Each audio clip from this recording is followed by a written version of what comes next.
Assalamualaikum warahmatullahi wabarakatuh. Selamat pagi untuk seluruh kerabat realita dimanapun Anda berada. Saya Ida Clarissa kembali menyapa Anda kerabat dalam rangkaian program talk show edisi hari ini di Rabu 10 September 2025.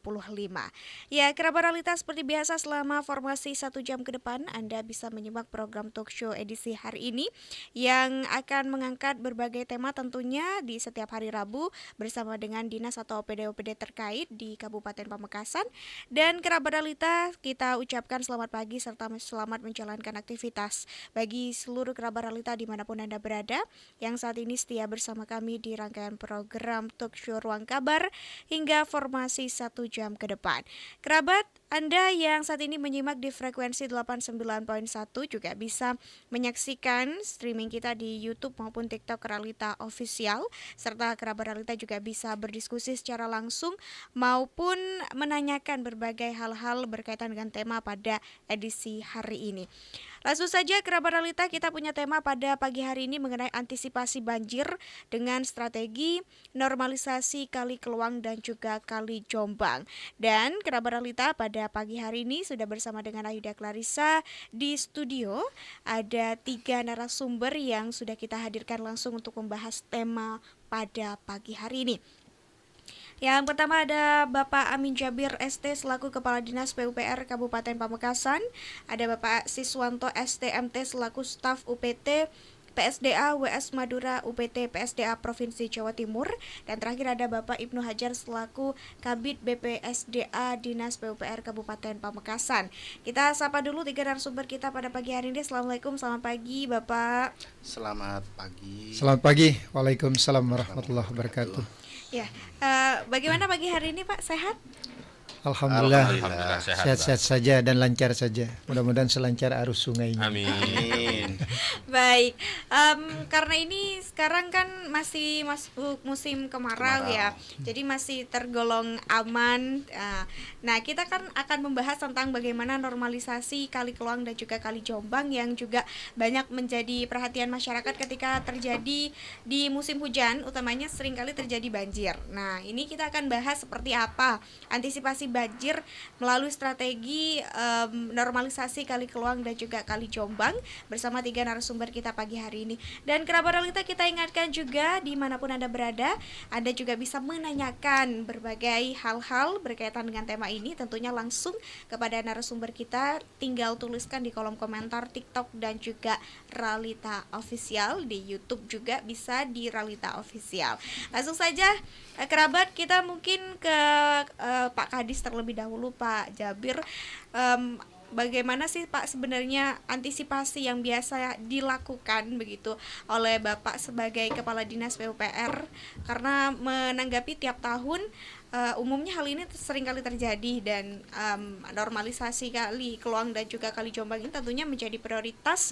Dan sebenarnya apa sih latar belakang dari kemudian 2 kali ini dinormalisasi kali ini dengan usaha yang semaksimal mungkin dilakukan? Silakan Pak.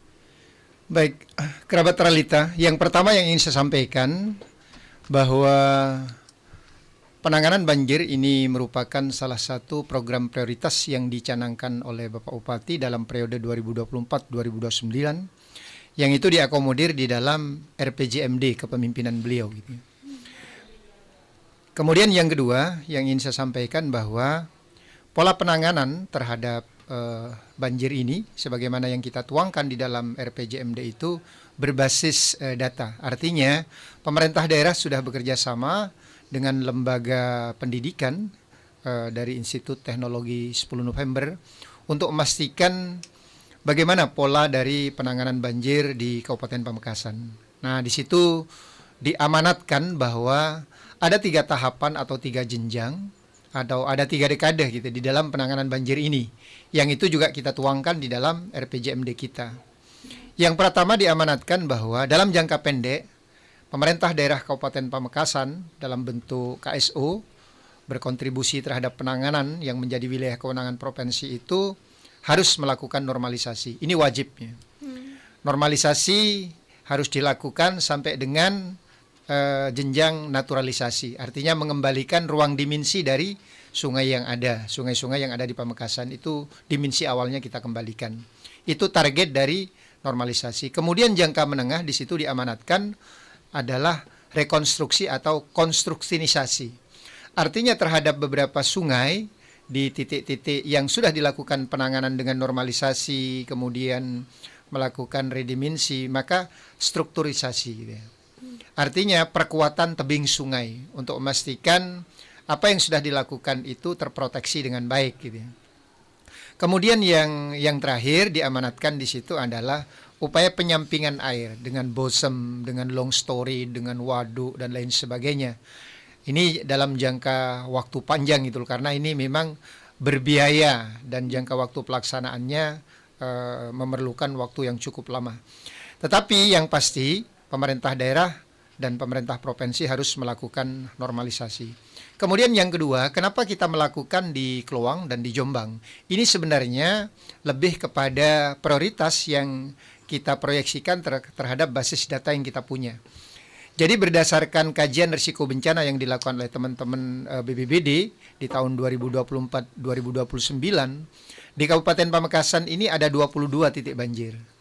Ini belum mengakomodir yang terbaru yang di Plengaan dan yang di Propo. Nah, di yang 22 ini kita coba memotret mana yang dampaknya lebih besar gitu loh. Misalnya di Kledek Anyar, persisnya di stasiun di belakang rumah sakit Aisyah itu kalau dulu genangannya sampai ke atap gitu ya, sampai ke atap, sehingga perlu kita tangani secara serius. Kemudian kenapa di Jombang? Kalau kita lihat di pertemuan sisi baratnya Sungai Jombang itu, kalau yang terakhir 2024 ini berdasarkan informasi yang terkonfirmasi di mana Pak Bupati turun itu sudah ada 6 kali gitu ya, dalam 1 tahun 6 kali. Bisa kita bayangkan kalau 6 kali itu seberapa sibuk mereka dan seberapa besar pengorbanan mereka terhadap harta benda yang harus kemudian tergenang air selama kurun waktu 1 tahun 6 kali tergenang air. Itu sebenarnya yang melatar belakangi kenapa kemudian kita memproyeksikan 2 lokasi ini. Tentunya secara berjenjang kita akan tangani yang 20 ini secara bertahap. Ya karena keterbatasan anggaran maka kita melaksanakan dengan pola kebijakan prioritas tadi gitu ya. Dan di dalam menentukan prioritas kita juga melibatkan teman-teman PUSDA untuk memberikan informasi, mungkin ada pertimbangan lain di luar pertimbangan kajian risiko bencana yang dilakukan oleh teman-teman BPBD Kabupaten Pamekasan. Itu mungkin, Mbak. Kita ke Pak Siswanto selaku staf UPT PSDA WS Madura UPT PSDA Provinsi Jawa Timur. Berarti 2 kali atau sungai ini adalah milik provinsi ya Pak ya. Nah, kenapa kemudian kebijakan ini kemudian mengarah kepada 2 kali ini, kan sudah dijelaskan oleh Pak Kadis tadi. Nah, seperti apa ini Pak gambaran nantinya yang akan dilakukan oleh pemerintah Provinsi Jawa Timur untuk kemudian menormalisasi Kali Keluang dan juga Kali Jombang ini? Baik, terima kasih kerabat Ralita. Jadi mungkin bagi para pendengar kerabat Ralita, kalau di provinsi itu untuk di Madura merupakan wilayah sungai ya, jadi Kepulauan Madura lebih tepatnya. Jadi Madura, Kepulauan Madura, dan termasuk satu di sebenarnya masih masuk wilayah Gresik, itu juga masih dalam wilayah Sungai Madura yang menjadi kewenangannya provinsi. Tetapi begini, kalau dari kacamata dari kita itu sebenarnya kita tadi sudah disampaikan Pak Jabir, berbasis data begitu ya. Nah, karena kami ini ada 4 kabupaten seluruh Madura. Nah, kami ini punya total itu sekitar kalau das utama itu ada 25 ya, 25 das utama. Tapi kalau di total itu ada sekitar 173 das di seluruh Kepulauan Madura dan 405 sungai. Dan itu yang harus kami tangani kira-kira gitu. Nah, di antara seluruh das itu 25 yang prioritas. Nah, prioritas ini yang kira-kira di situ potensi airnya besar. Potensi air itu baik untuk potensi baiknya ataupun potensi daya rusaknya, maksudnya seperti itu, banjir segala macam. Nah, dari berbagai kejadian termasuk banjir dan segala macam itu kita lakukan pencatatan berulang terus. Nah, dari data-data itu akan muncul prioritas. Nah, tadi disampaikan karena sumber dayanya terbatas, maka kita harus membuat prioritas. Lah, salah satu yang prioritas yang di situ sering timbul daya rusaknya yang sering ataupun lebih besar ataupun lebih lama begitu kira-kira. Nah, untuk di Pamekasan ini, khusus untuk di Kabupaten Pamekasan, yang sungai yang salah satu sungai yang sering menjadi penyebab banjir dan kira-kira mengganggu aktivitas warga dan juga aktivitas ekonomi begitu, itu di Semajid CS. Nah, anak sungainya tadi itu Jombang, ada Klowang, ada Sungai Kelampar, Pak Ibnu ya. Nah, itu anak sungai dari Semajid yang bermuara ke Semajid. Nah, ini memang tidak, kalau untuk sungai itu kenapa tadi disampaikan Pak Jabir, kenapa nggak bisa kayak jalan raya. Nah, jalan raya ini kan kalau misalnya ada masalah di stop, mobil bisa berhenti. Nah, kalau air ini kan nggak bisa, Bu. Ya, jadi kalau misalnya ada masalah apa di stop, ya air nggak bisa berhenti gitu. Nah, itu kenapa dari hulu hilir itu penangannya jadi satu kira-kira begitu. Nah, kemudian tadi untuk kenapa Klowang dan Semajid sebenarnya tidak ada alasan khusus, ya karena itu prioritas gitu. Prioritas itu berdasarkan data-data yang disampaikan dan juga masukan dari teman-teman kabupaten. Itu bahkan tidak tahun ini. Jadi tahun sebelumnya itu di tahun 2024 itu sudah masuk di dalam, kalau kita biasanya di dalam pemerintahan itu ada Musrenbang ya, di situ seluruh OPD baik daerah, maksudnya kabupaten ataupun provinsi dan seluruh yang saling berhubungan begitu, di situ istilahnya mensinkronisasi program terus mengusulkan program. Nah, didapatlah Klowang ini yang menjadi salah satu simpul karena cukup lama tidak bisa diakses untuk normalisasinya, jadi gitu. Jadi dan kami ini di provinsi itu saat ini di provinsi itu ada 22 titik yang sedang dikerjakan normalisasinya. Dan alhamdulillahnya Madura ini ada, kalau saya hitung 1 2 3 dari 22 kegiatan itu ada 4 titik yang dinormalisasi di seluruh Madura tapi ya. Jadi di Klowang di Pamekasan ini ada 2, terus ada di Bangkalan juga ada. Nah, ini relatif cukup besar dibanding dengan kabupaten-kabupaten karena kita kan dari seluruh Jawa Timur ini kan cukup banyak begitu ya. Nah, untuk prioritas tahun ini kira-kira seperti itu. Dan untuk khusus untuk di Klowang sendiri ini alhamdulillah dari Kabupaten Pamekasan ini satu-satunya saya dapat saya sampaikan yang punya alat berat itu Kabupaten Pamekasan, Pak. Dan kabupaten lain belum punya alat, sehingga kami bisa berkolaborasi. Nah, karena terbatas alat kami di dinas itu terbatas, hanya ada alat eksavator itu ada sekitar 30 dan itu tersebar seluruh Jawa Timur. Nah, memang kita sudah anggarkan sehingga kita bisa berkolaborasi di Klowang. Jadi alatnya itu dari Pak Jabir, operasionalnya karena kami ada anggaran untuk di Sungai Klowang dari kami. Dan itu saya kira bisa dijadikan model-model lain dari kabupaten-kabupaten lain yang serupa begitu untuk melaksanakan kegiatan-kegiatan. Karena ini kita kerjakan secara swaklola, Pak ya. Jadi alatnya dari kita sendiri, operasional juga kita sendiri gitu. Nah, hingga ini yang best praktis lah menurut saya ini, Pak. Jadi bisa menjadi sukses story, tidak hanya yang muncul itu masalah atau gitu, tapi juga ada hal-hal baik yang perlu kita tularkan. Kira-kira awalan saya begitu, Ya, terima kasih. Terima kasih. Selanjutnya kita ke Dinas PUPR kembali ke Pak Kadis ataupun Pak Kabid. Ini mengenai titik normalisasinya baik di Kali Keloang dan Kali Jombang ini dari mana ke mana Pak? Kalau bisa digambarkan kepada masyarakat. Terima kasih. Untuk Sungai Keloang, kita untuk tahun 2025 ini kita mengerjakan di Kelurahan Geledak Anyar ya, di Jalan Amin Ja'far. Untuk yang dikerjakan oleh Pemkab itu di sebelah baratnya jembatan. Itu untuk tahun ini kita bisa menyelesaikan kurang lebih 163 meter untuk tahun ini. Dan untuk di sisi timur jembatan itu dikerjakan oleh Pak Sis dan kawan-kawan. Insya Allah mudah-mudahan bisa sampai tembus ke Amin. jalan jembatan baru ya Pak ya. Ya, amin. Tapi progres sampai hari ini masih di sebelah timur jembatan Jalan Amin Ja'far begitu. Baik, untuk progres ini berapa lama kemudian diproyeksikan Pak sampai selesai atau sampai ada range berapa bulan atau sampai musim hujan datang untuk proses normalisasinya?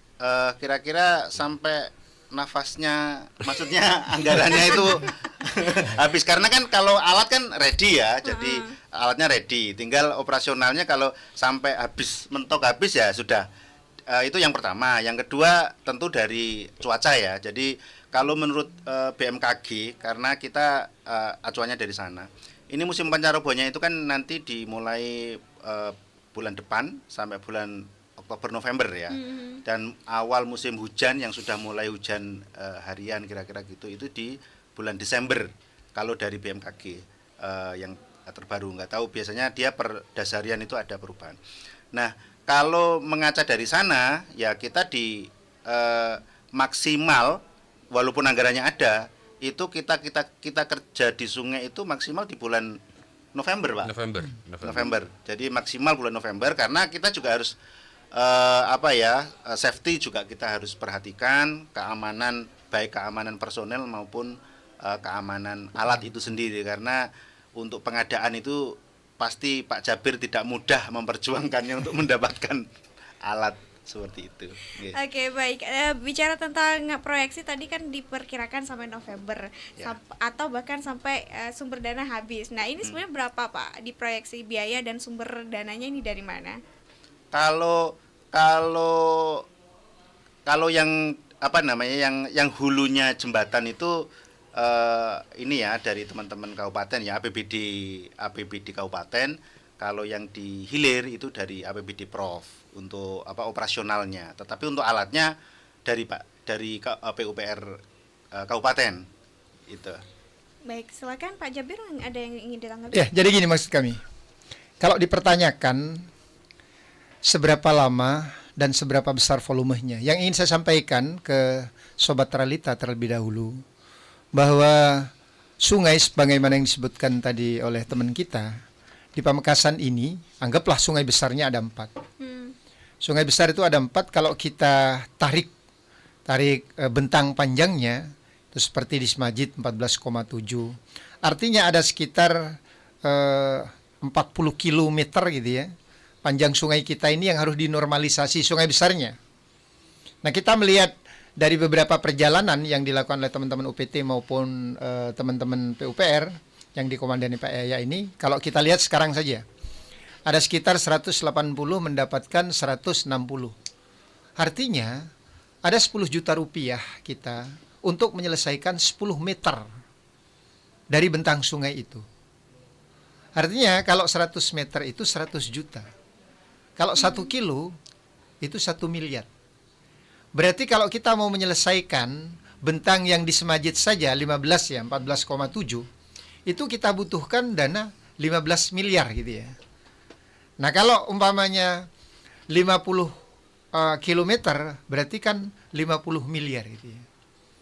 Ini yang ingin saya sampaikan supaya pikiran kita terbuka bahwa butuh dana besar untuk sekedar melakukan normalisasi. Belum lagi redimensi, belum tadi rekonstruksi dan penanganan yang lainnya itu. Nah, kemudian saya berharap nanti masyarakat bisa menilai jika pembiayaan yang dikatakan Pak Sis itu lebih besar, artinya lebih besar dari waktu yang kita butuhkan, maka kita serius nih. Tetapi kalau biaya itu lebih kecil dari waktu yang kita miliki di musim kemarau gitu ya, anggaplah 6 bulan, maka sungguhnya kita tidak serius. Karena kita berharap dana yang diproyeksikan untuk normalisasi ini, baik yang bersumber dana dari provinsi maupun kabupaten, itu kita harapkan lebih besar dari 6 bulan gitu loh.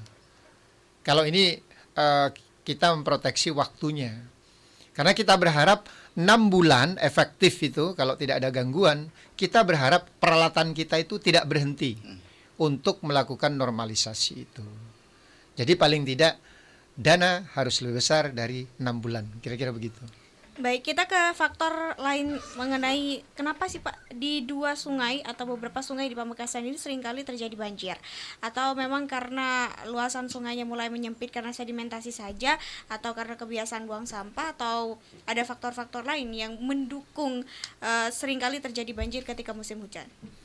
Ya mungkin nanti teman-teman bisa menambahkan. Prinsip begini, Pak. Saya ingin menyampaikan secara global gitu ya.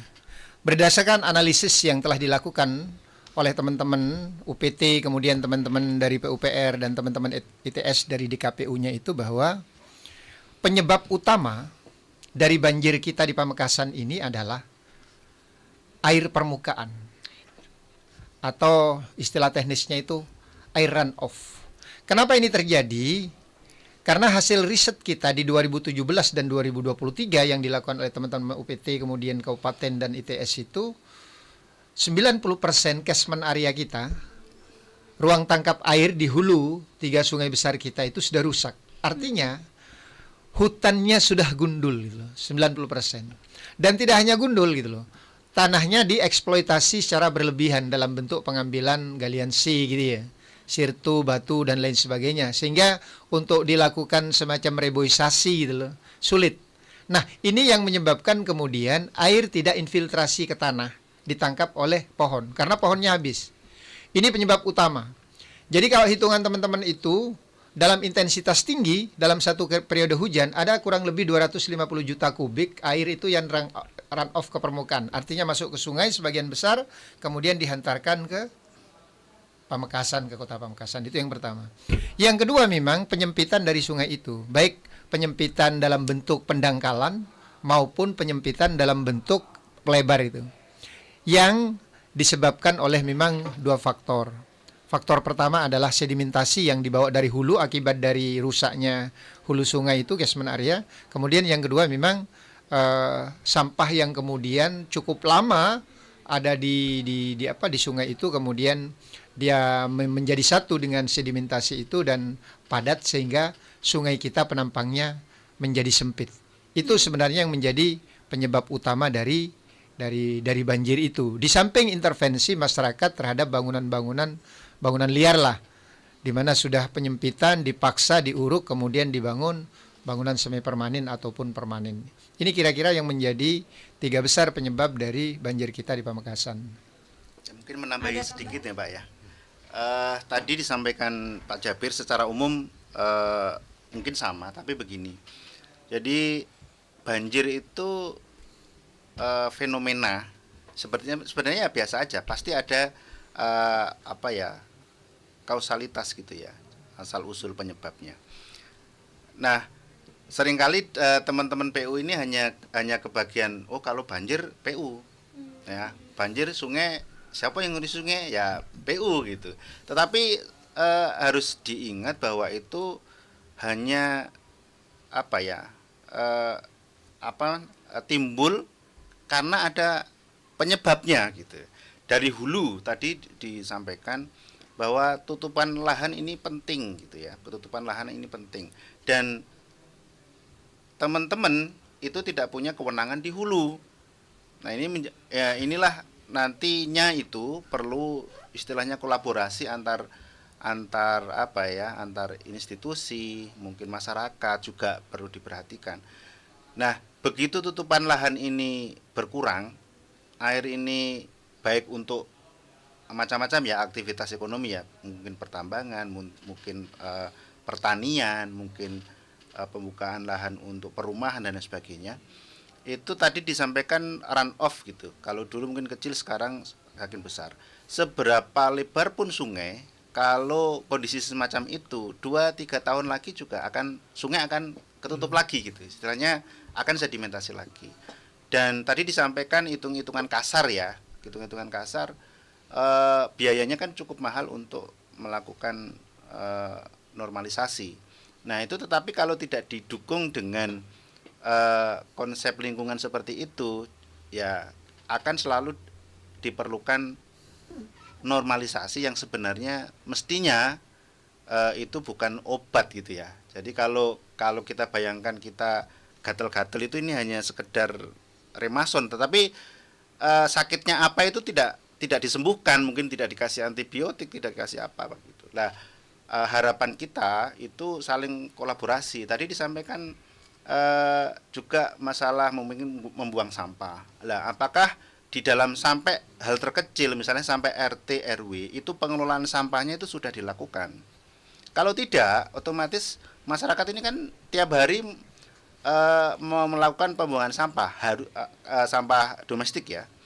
Itu karena nggak ada pengelolaan, ya pasti nggak jauh-jauh dari sungai dan sebagainya macam. Nah ini juga perlu kolaborasi lagi, mungkin dengan DLH atau mungkin dengan yang mengurusi masalah sampah. Yang kedua juga tadi sudah sampaikan kapasitas sungai. Kalau hujan itu rata-rata dari data kita itu rata-rata hujan itu per tahunnya itu hampir seragam gitu ya, hampir ya naik turun ada, khususnya tahun ini kan hampir sepanjang, bahkan di bulan ini ke Agustus saja masih ada hujan gitu ya, alhamdulillahnya gitu, sehingga teman-teman petani masih bisa tanam di musim kemarau begitu. Nah tetapi kapasitas sungai itu sebenarnya kan juga sama begitu. Nah hujannya itu juga sama begitu untuk sungai. Nah, ditambah sekarang sedimentasi satu hal, dan hal yang lain mungkin di kanan kirinya sungai yang mesti menjadi sempadan. Kalau kondisi kering memang relatif tidak ada masalah, begitu hujan air ini kan akhirnya meluber. Nah, itu yang mungkin hanya disaksikan sebagai fenomena harian banjirnya, tetapi prosesnya sepanjang itu yang mesti kita mau nggak mau harusnya nantinya kan pasti masyarakat makin berkembang, rumah semakin padat dan sebagainya, itu harus dilakukan upaya untuk penanggulangan secara terintegrasi gitu. Jadi tidak hanya yang punya kewenangan sungai, dalam hal ini PU, baik provinsi atau kabupaten sama kayak kira, tetapi juga daya tampung sungai ini terbatas loh. Nah itu sama kayak kondisi di alam, mungkin daya tampung pencemar sungai ini terbatas, jadi yang masuk ke sungai juga harus dilakukan pengendalian. Kira-kira seperti itu untuk kapasitas sungai dan kenapa kok banjir begitu, kira-kira gitu. Baik, Bapak, kita masih akan kembali tentunya dengan perbincangan lebih lanjut dan juga menjawab beberapa komen yang masuk ke akun YouTube maupun TikTok kami. Jangan kemana-mana, Kerabat Realita, tetap stay tune di 89.1 Realita FM, ragam hiburan dan informasi.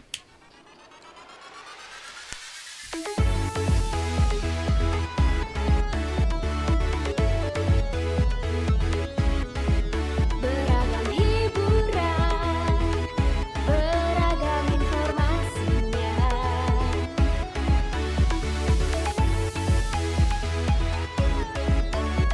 Radionya Kerabat Madura.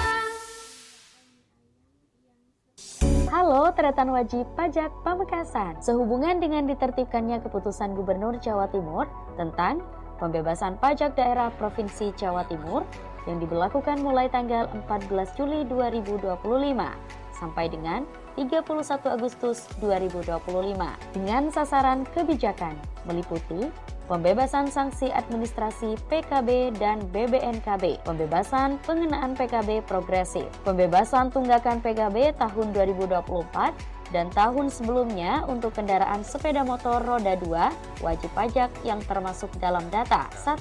PKH Program Keluarga Harapan dan atau KKS, Kartu Keluarga Sejahtera. Kedua, yang terdaftar di dalam aplikasi sebagai ojek online. Dan ketiga, untuk kendaraan roda 3. Tretan sekalian, dapat membayar pajak kendaraan bermotor di kantor Samsat Pamekasan dan di berbagai layanan unggulan kami, seperti Samsat Walkthrough, Samsat Drive-Thru, Payment Point Mall pelayanan publik, Payment Point Waru, Samsat keliling pagi, dan Samsat keliling malam.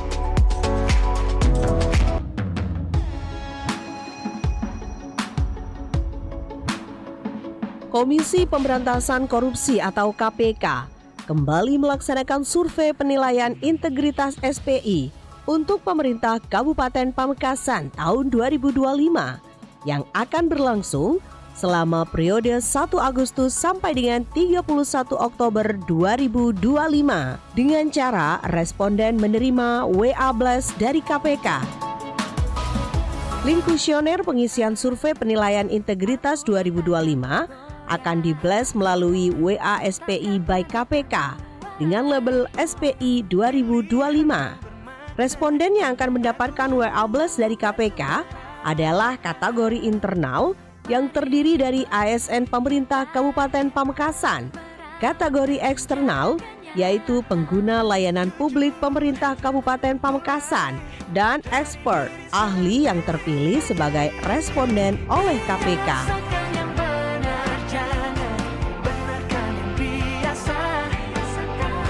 Pastikan juga nama yang Anda terima dalam WA tersebut adalah benar nama Anda. Dan jangan lupa klik isi survei yang terdapat pada pesan tersebut untuk memulai pengisian survei penilaian integritas KPK.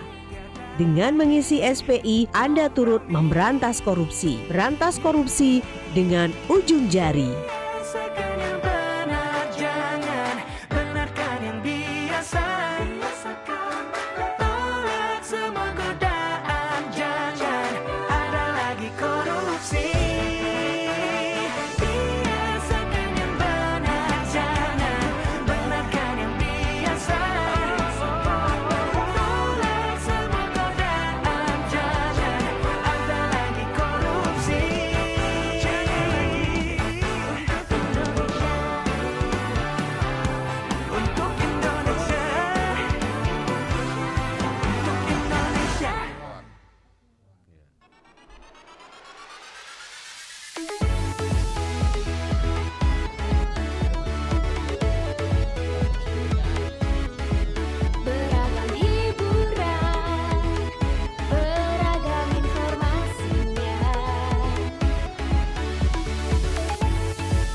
Realita, mau tahu gimana alur pelayanan kesehatan dari BPJS Kesehatan ketika sakit?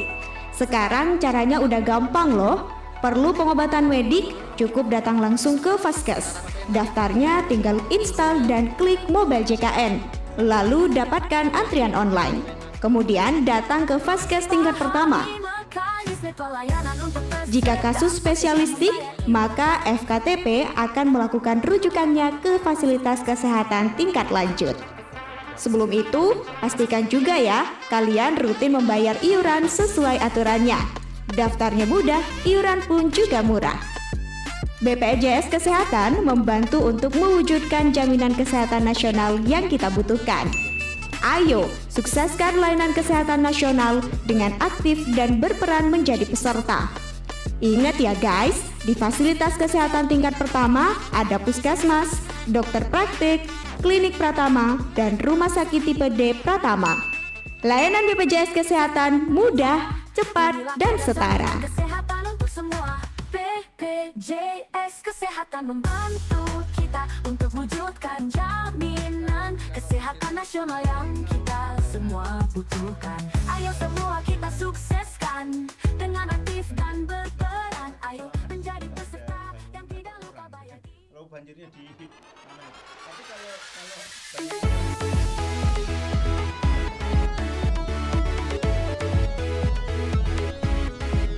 beragam hiburan, beragam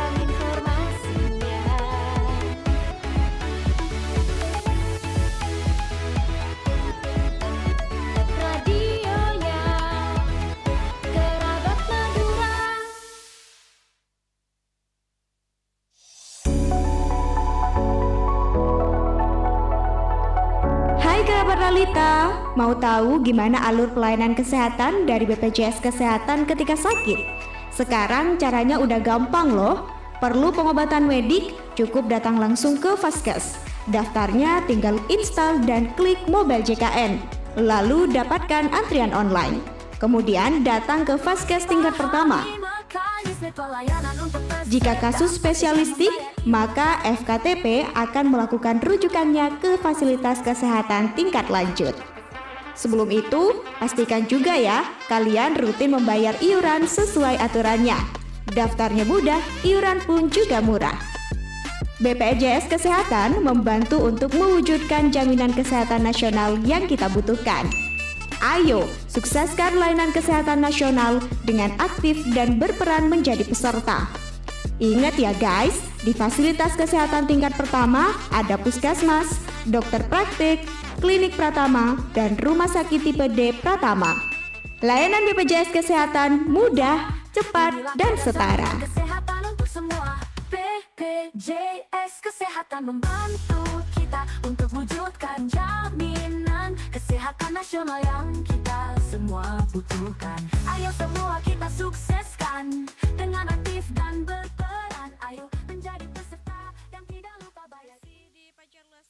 Dari Jalan Pamuperaja 03 Pamekasan, Madura, Jawa Timur. Terima kasih kerabat Ralita karena masih setia bersama dengan Aida Clarissa dalam rangkaian program talk show edisi hari ini di Rabu 10 September 2025 dengan tema antisipasi banjir dengan strategi normalisasi Kali Kelewang dan Kali Jombang, yang masih bersama dengan Aida Clarissa, 3 narasumber di studio. Ada Bapak Amin Jabir ST selaku Kepala Dinas PUPR Kabupaten Pamekasan, ada Bapak Siswanto STMT selaku staf UPT PSDA wilayah Sungai Madura, UPT PSDA Provinsi Jawa Timur, serta terakhir ada Bapak Ibnu Hajar selaku Kabid BPSDA Dinas PUPR Kabupaten Pamekasan. Izin Bapak kita bacakan beberapa komen yang masuk ke akun YouTube maupun akun TikTok kami di Ralita Official, dan ini beberapa respon dari masyarakat yang bisa ditanggapi langsung oleh bapak-bapak yang ada di sini untuk langsung diberikan seperti apa jawaban dari beberapa pertanyaan dari masyarakat. Kita dari YouTube terlebih dahulu Bapak. Ada pertanyaan dari Lali Puspita. Ada beberapa wilayah yang berpotensi banjir. Penyebabnya apa sih Pak kalau di Pamekasan yang sering di Cungcangcang? Nah, mungkin spesifiknya di Cungcangcang ini kenapa Pak katanya lebih sering terjadi banjir? Baik, sebagaimana yang saya sampaikan, ada prioritas penanganan gitu ya. Sejak 2023 kemarin gitu ya. Yang dilakukan oleh teman-teman PUPR Kabupaten Pamekasan dibantu dengan teman-teman UPT. 3 lokasi itu sebagaimana yang disebutkan tadi, yang pertama di Cungcangcang, kemudian di Kledekanyar, kemudian di Petemon gitu ya. Nah, kita tetap menuntaskan prioritas ini kan ya. Artinya tidak bergeser ke titik yang lain. Cuma sebagaimana yang kami sampaikan, ini lebih kepada persoalan penganggaran gitu ya. Nah, kita kemarin menyelesaikan di Kledekanyar sisi barat jembatan Amin Ja'far itu. Untuk sisi timurnya kita dibantu oleh teman-teman provinsi. Nah, barangkali nanti ada substitusi lain di PAK ini di mana provinsi bisa mengintervensi kembali dan kita berperan untuk menyiapkan peralatannya. Namun demikian kami ingin menyampaikan kepada masyarakat terutama di Cungcangcang, di PAK ini kita sudah mengusulkan agar ada tambahan biaya operasional minimal untuk menuntaskan sebagian kecil dari beberapa tanggul yang belum difinalisasi di Cungcangcang oleh kita. Tapi paling tidak dari efek yang sudah kita lakukan di 2023 dan 2024 tahun kemarin itu di saat pertemuan banjir di Cungcangcang, alhamdulillah kan banjirnya berkurang sekali gitu ya. Jadi mohon doa restunya, mudah-mudahan di perubahan anggaran ini walaupun kecil baik dari pemerintah Kabupaten Pamekasan maupun UPT Provinsi Jawa Timur bisa mengintervensi anggaran untuk menuntaskan yang di Cungcangcang. Baik, selanjutnya ada dari akun Indah Permata. Kira-kira untuk musim hujan nanti bisa nggak Pak ditekan banjir yang akan terjadi di Kabupaten Pamekasan?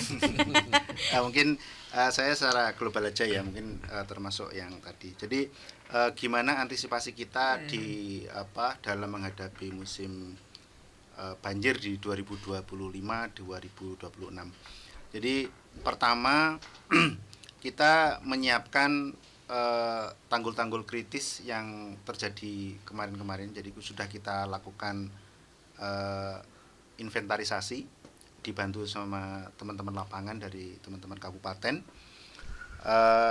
Dan kita di PAK ini, di PAPBD ini juga memprioritaskan karena juga terbatas juga Pak Jabir, mohon maaf. Jadi kita memprioritaskan lokasi-lokasi yang itu kalau terjadi kenaikan muka air itu menjadi titik jebolan kira-kira gitu. Nah, itu yang kita prioritaskan. Jadi prioritas pertama kita tanggul-tanggul kritis itu kita perbaiki. Kemudian yang kedua kalau ada revetment parapet yang rusak itu kita prioritas perbaiki. Yang ketiga kalau ada misalnya di situ ada pintu-pintu yang rusak, pintu-pintu banjir ya, baik dari sungai ataupun mungkin dari AFUR atau mungkin dari CCSP yang di Jombang, itu juga kita usahakan untuk diperbaiki di dalam perubahan anggaran tahun ini. Yang terakhir ada beberapa pompa yang usulannya dari teman-teman PU Kabupaten itu insya Allah diakomodasi Pak di PAPBD ini. Nah dari 4 itu yang kira-kira secara teknis ya, secara teknis untuk menutup lubang ya istilahnya, untuk menutup lubang PR lah maksudnya, bukan lubang ini ya, PR yang diakibatkan daya rusak air yang sudah-sudah. Jadi misalnya kayak Jombang itu kalau misalnya di situ ada yang memang sengaja kayaknya dilubangi gitu Pak ya dari CSP-nya itu, ya sudah kalau memang itu diperlukan kita buat pintu aja gitulah kira-kira gitu. Jadi kita mengakomodir kebutuhan masyarakat. Nah, termasuk juga daerah-daerah lain. Nah, saya juga ingin kalau misalnya di situ tanggulnya sudah tipis ataupun belum ada tanggulnya, nah itu juga kita upayakan untuk memperbaiki tanggulnya. Itu untuk secara fisiknya. Tetapi kita juga secara sistemnya karena untuk banjir ini kan juga perlu informasi yang cepat gitu ya, kira-kira gitu. Kita juga sudah kita total itu punya sekitar 68 stasiun ini ya, stasiun hujan yang tersebar. Ini juga membantu memantau dan itu sudah telemetri sebagian lah, tapi tidak 68 itu, termasuk AWLR dan kabupaten punya 2 AWLR kalau nggak salah Pak ya. Iya, sudah 2. 2 punya AWLR dan ada juga punyanya kita, sehingga hujan dan ketinggian air muka air di hulu itu sudah langsung terpantau, sehingga di daerah kota kita sudah melakukan siap-siap. Dan kita juga berupaya pada tahun ini kita mempunyai semacam kayak kendaraan taktis yang reaksi cepat begitu, yang di dalamnya memuat pompa mobile pump, memuat bahan-bahan banjiran yang sewaktu-waktu diperlukan, yang bisa mobile, misalnya pas Pamekasan, semoga enggak ya, semoga tahun ini tidak hujan boleh asalkan tidak banjir lah kira-kira gitu. Tapi petani tembakau juga tetap panen lah kira-kira gitu. Nah, misalnya di kabupaten lain juga itu. Nah, harapannya kolaborasi semacam ini itu terjalin. Kemarin juga sama BPBD juga sama Pak. Ternyata teman-teman BPBD juga memasang alat-alat telemetri seperti itu. Cuman kami mengharapkan dari masyarakat itu juga proaktif di dalam menjaga alat-alat aset negara, dan itu kami perlukan untuk menjaga aset pribadi juga ke masyarakat gitu kan. Kalau soalnya saya terus terang beberapa kali ini Pak kehilangan alat Pak. Sehingga ini perlu kami sampaikan ke kerabat Ralita begitu. Ayo kita jaga bareng-bareng alat-alat dan aset-aset negara yang ujungnya itu juga menjaga aset-aset Bapak Ibu sekalian kerabat Ralita begitu. Sehingga berjalan dengan baik, karena kalau sumber dayanya provinsi, sumber dayanya kabupaten, sumber dayanya antar OPD ini baik, begitu kan nggak perlu banyak berinvestasi, kira-kira gitu Pak. Kalau sudah ada kami, silahkan data kami dipakai. Kami kurang data, dari kabupaten punya data, datanya kami pakai, dan penggunaannya itu untuk untuk pengelolaan banjir dari sisi sistem informasi, sehingga mitigasinya itu tepat dan cepat begitu, kira-kira seperti itu. Nah, kami untuk tahun 2025-2026 ini juga sudah istilahnya bersiaga, kira-kira gitu, bersiaga bahan-bahan banjiran ya, untuk cepat tanggap sewaktu-waktu kalau diperlukan, misalnya kejadian di mana Pak, Jungcancang, teman kayak kemarin itu terjadi gitu, sehingga kami langsung bisa action sewaktu-waktu diperlukan. Naudzubillah min dzalik, semoga tidak terjadi di tahun 2005-2006. Kira-kira seperti itu. Baik, kita bacakan juga beberapa respon dari masyarakat yang menyampaikan bahwa sungai-sungai kecil banyak yang sudah tidak lebar dan sudah dangkal. Makanya sekali hujan lebat, air meluber kemana-mana. Ada juga yang menyampaikan semoga musim hujan depan bisa menekan banjir karena adanya program ini. Amin. Semoga kerjasama antar PUPR Pamekasan dan PSDA Jawa Timur bisa menekan banjir yang akan terjadi nanti pada saat musim hujan. Ada juga yang menyampaikan semoga yang digerus bukan cuma Kali Keloang aja sama Kali Jombang, sungai yang lain juga ada pengerukan. Ada juga di Pamekasan sendiri sekali banyak banjir yang terdampak. Adakah solusi dari Pemkab untuk menekan itu? Bukannya apa Pak, capek yang mau ngepel katanya. Ada juga ini kira-kira untuk normalisasi di jembatan Amin Jakfar itu sampai ke jembatan baru gak Pak pengerukannya, soalnya langganan banjir. Nah, ini bisa direspon mungkin? Untuk area Amin Jakfar kami upayakan bisa sampai ke jembatan baru ya Mbak ya. Dan sebagaimana yang sudah kami sampaikan tadi, untuk progres hari ini kita sudah sampai di sisi timur, kemudian nanti kita lanjut lagi ke area jalan jembatan baru begitu. Jadi mohon bersabar dan mohon dukungan warga. Itu yang paling penting gitu, dukungan warga ya. Selanjutnya kita bacakan lagi, ada yang bertanya, mungkin ada solusi konkret Pak buat sungai yang dangkal dan bangunan liar di pelataran sungai yang ada di Pamekasan. Mungkin bisa direspon. Ya, jadi kalau konkretnya sudah sangat konkret sejak 2017 gitu loh. Cuma begini, maksud kami ini, konsep pengerukan ini adalah langkah konkret yang paling minimal dari pemerintah daerah yang akan terus digalakkan. Kita akan mengupayakan sebagaimana tadi disampaikan, pembiayaan baik dari skema APB Prof maupun skema APBD Kabupaten. Nah, kita sudah menyampaikan bentuk keseriusan kita di RPJMD kan sudah jelas, kemudian dokumen perencanaannya kita sudah ada gitu ya.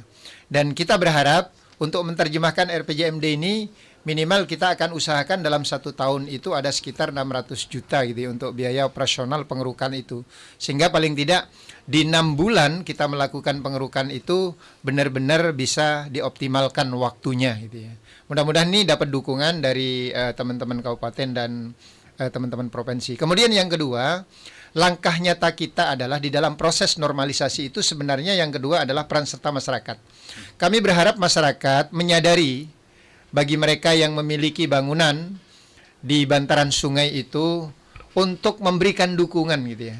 Dan selama ini alhamdulillah di Amin Jakfar itu mereka memberikan dukungan. Ada beberapa bangunan yang kita sampaikan untuk dibongkar, baik itu dalam bentuk bangunan bata gitu loh, kemudian ada pagar, bambu dan lain sebagainya. Mereka merespon dengan baik. Kami berharap respon ini terus mereka berikan kepada kami sehingga proses normalisasi itu bisa berjalan dengan baik. Dan yang terakhir kepada masyarakat, kita melihat misal di Amin Jakfar gitu ya. Begitu indahnya ketika kita kerjakan dalam 1 minggu, bersih, lebar dan segala macamnya. Dalam waktu 10 hari, artinya 3 hari setelah itu sampahnya berserakan gitu ya. Nah, sampah ini tentunya tidak mungkin dibuang dari orang jauh gitu loh. Kalau mungkin airnya jalan gitu loh, itu kiriman dari hulu ke hilir, hilir ke hulu gitu ya. Nah, sekarang ini kan mereka lempar. Jadi saya berharap masyarakat Pamekasan, Kota Pamekasan ini jadi abseptor sampah gitu loh.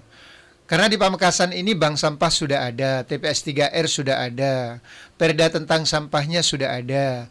Hanya berkontribusi 10.000 lah kurang lebih, kemudian jadi abseptor di mana, di bank sampah atau di TPS 3R, kemudian minta kepada DLH itu untuk menyiapkan tempat, setiap hari diambil baik pagi maupun sore, maka selesai.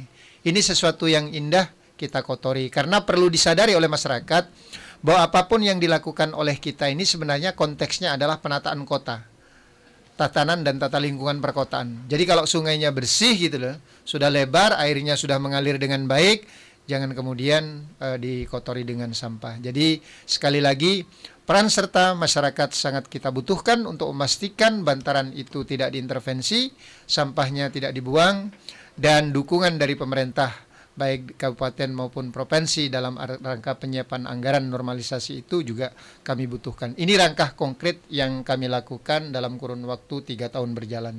Ya, ada banyak pertanyaan dari masyarakat sebenarnya Pak, karena mereka mungkin berdomisili di tempat-tempat tersebut.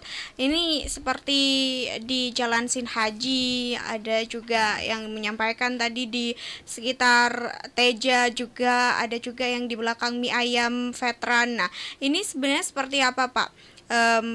Prioritasnya mungkin bisa disampaikan di beberapa titik-titik tadi, mungkin mereka merasa bahwa selokan ataupun sungai-sungainya sudah mulai merasa dangkal. Ya, jadi seperti yang saya katakan, spirit dari normalisasi ini kita lakukan gitu loh. Tetapi tidak seluruhnya kemudian dibebankan kepada pemerintah daerah. Misal kalau berbicara selokan dan jaringan irigasi, ya. Di jaringan irigasi itu kita setiap minggu bekerja sama dengan PPSDA provinsi itu melakukan pembersihan gitu ya. Melakukan pembersihan semak-semak dan lain sebagainya.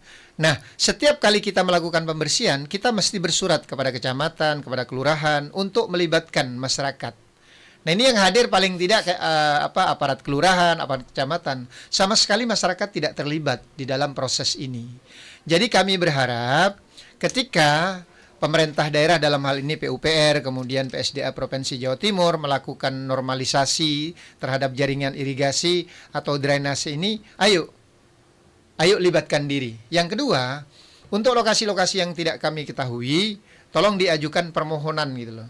Walaupun tidak mesti kemudian tertangani, kecuali skemanya adalah skema kerja bakti. Kalau mengandalkan skema penganggaran, itu kita butuh waktu gitu loh. Tetapi untuk memastikan Pamekasan ini punya tradisi kerja bakti gitu loh.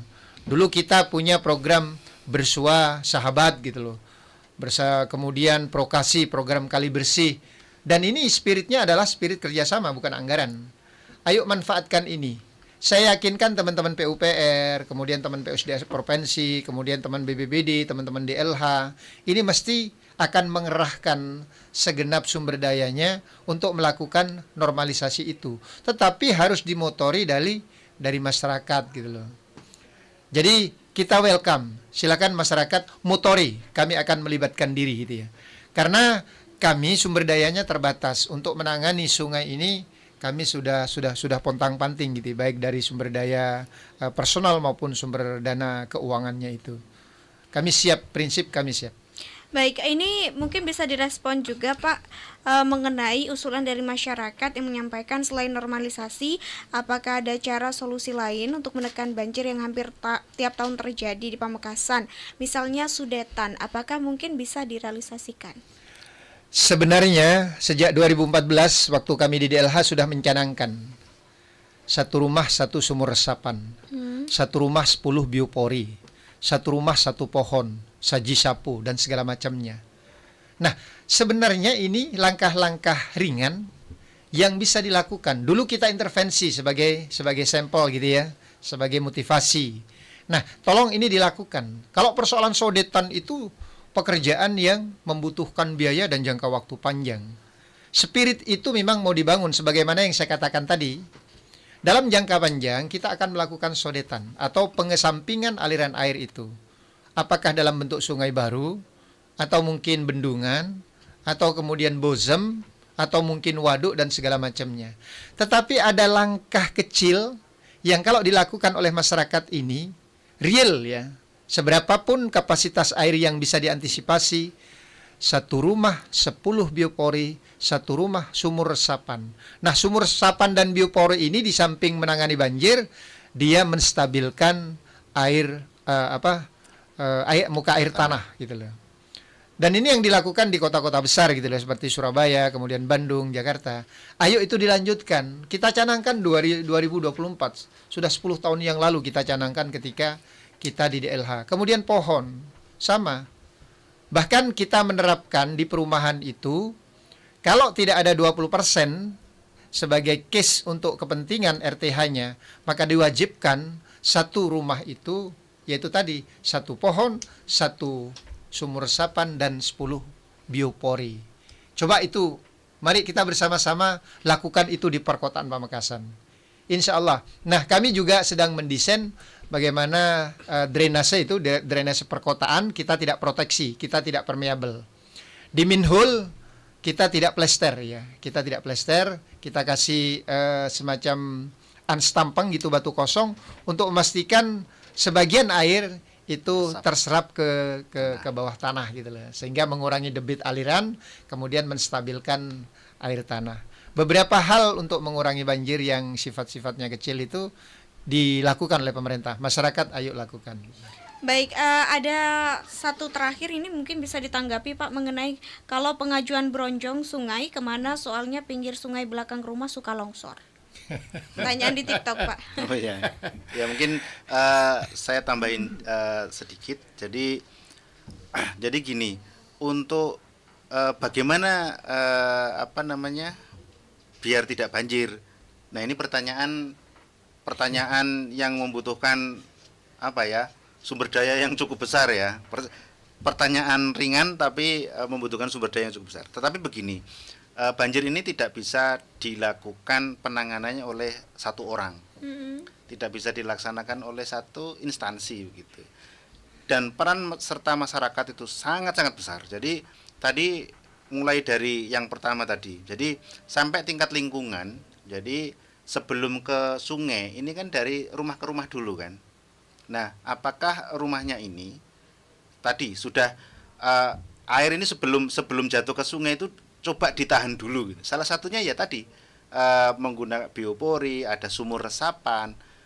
Modelnya silahkan nanti didiskusikan sama kita, sama teman-teman PU. Ada banyak model-model yang bisa diaplikasikan untuk skala rumah tangga, skala kantor, skala ada banyak. Mulai dari yang murah sampai yang mahal ada. Dan itu bisa dilakukan secara individu. Itu untuk air di rumah. Yang kedua, di lingkungan, dari lingkungan. Apakah di lingkungannya itu sudah ada rutin, kerja bakti rutin tadi yang sudah disampaikan. Kerja bakti ini harus menjadi budaya lagi kayaknya Pak, harus menjadi budaya lagi. Gotong royong itu. Jadi saluran drainase ini awal dari banjir.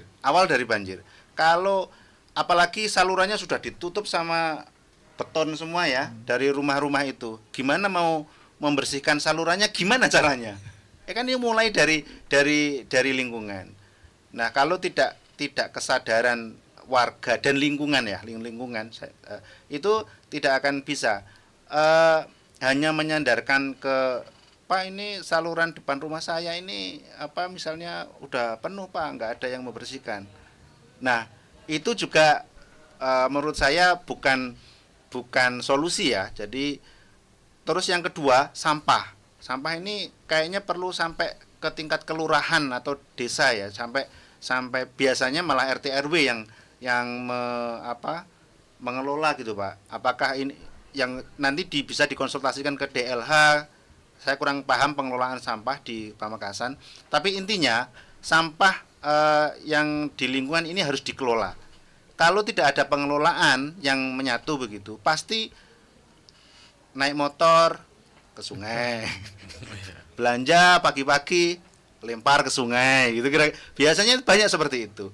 Nah, itu harus kebiasaan-kebiasaan seperti itu harus mulai dikurangi ya, sehingga mulai dari lingkungan. Terus nanti baru ke sungainya, untuk yang besar-besar akan insya Allah bertahap akan kami tangani. Tetapi dari skala lingkungan kami sangat berharap ke peran serta masyarakat dan lingkungan sekitar untuk proaktif di dalam melakukan upaya-upaya kebersihan dan juga mengatasi banjir di wilayah lingkungan sendiri.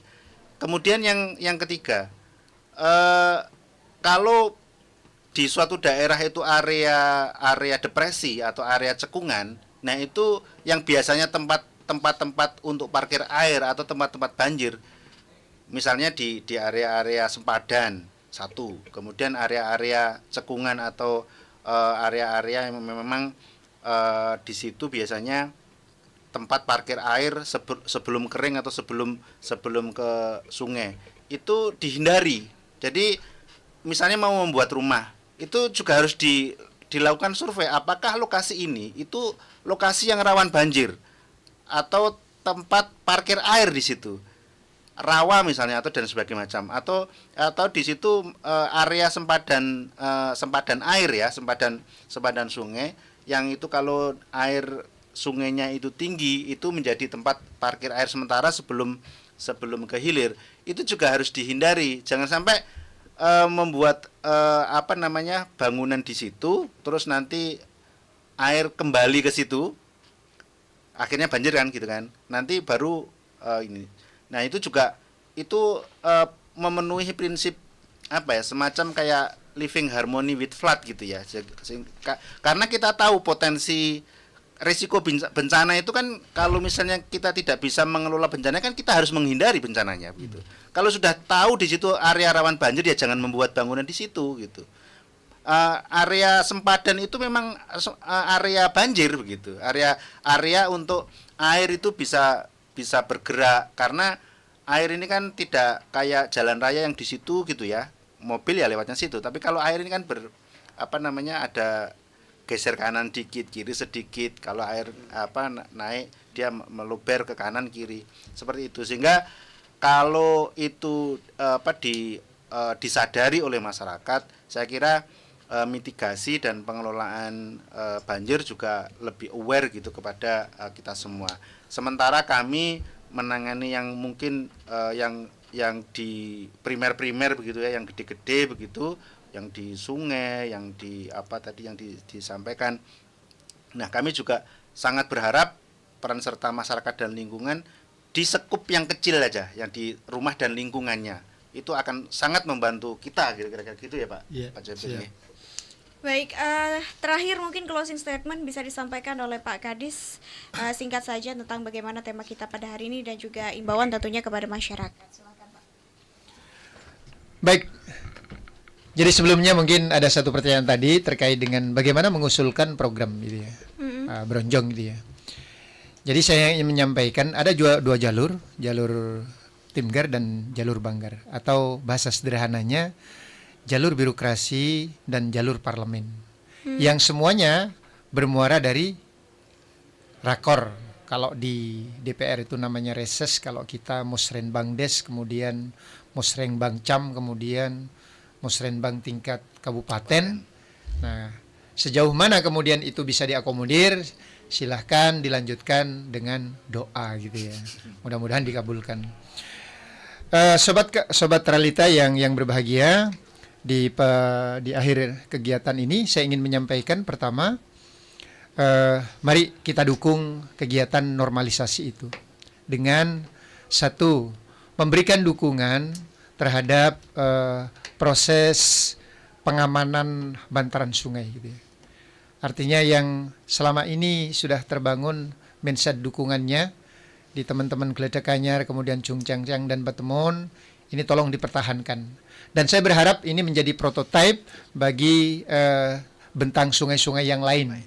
Bahwa masyarakat Cungcangcang, masyarakat Petemon, dan masyarakat Geledak Anyar sudah sangat aware tadi katanya terhadap proses pembebasan bantaran. Karena dengan cara ini, pemerintah bisa melakukan aktivitas untuk memastikan secara perlahan tapi pasti penanganan banjir di Kota Pamekasan ini berjalan dengan baik.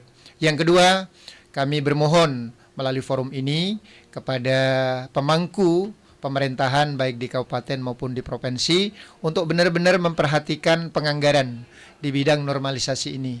Karena kegiatan ini sudah kita patok menjadi bagian dari rencana pembangunan jangka menengah. Dan kita sudah memastikan bahwa dokumen rencananya secara final sudah kita miliki. Sehingga bagaimana melaksanakan dan bagaimana mempertanggungjawabkannya tidak lagi menjadi persoalan. Mudah-mudahan secara pasti kita bisa mengurangi banjir di Pamekasan.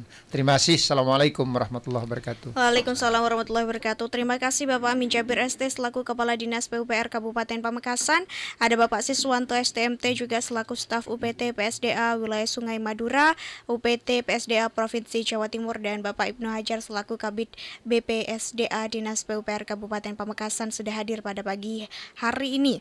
Dan terima kasih untuk kerabat realita yang sudah setia bersama dengan Ayuda Clarissa dan menyampaikan banyak sekali informasi dan juga menyampaikan beberapa pertanyaan, dan sudah alhamdulillah kebanyakan sudah direspon langsung oleh masyarakat, oleh Bapak maksudnya. Dan kerabat realita, ini juga menjadi akhir dari kebersamaan kita edisi hari ini dalam talk show Ruang Kabar bersama dengan Ayuda Clarissa. Saya Ayuda Clarissa pamit undur diri, stay healthy dan keep positif. Wassalamualaikum warahmatullahi wabarakatuh. Waalaikumsalam.